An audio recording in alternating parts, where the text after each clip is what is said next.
It's almost weekend mga kapuso at ngayong panahon ng katatakutan, pwedeng subukan ng mga pasyalang may kababalaghan.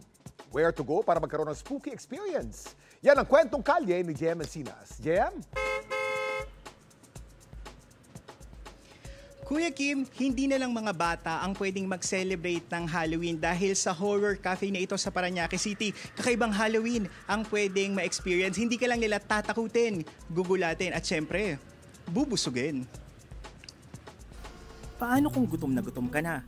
Kakayanin mo bang kumain kasama nila?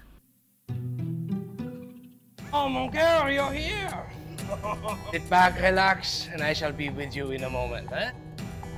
Sa cafe na ito sa Parañaque City, ngayong Halloween, sila ang magsisilbi.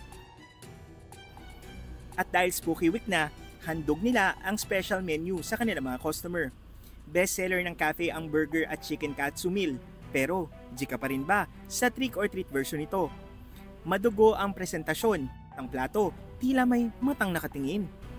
Medyo nahihirapan nga akong kainin dahil ang ganda ng aesthetic niya, no? Talagang pang Halloween. Pero dito talaga ako medyo naiintriga kung ano ba yung pagkain sa loob nitong matang ito. So isa siyang dessert na chewy at gummy. Habang ini-enjoy ang dine-in experience, meron din silang Halloween live performance na pwedeng ma-enjoy o takot ang maramdaman.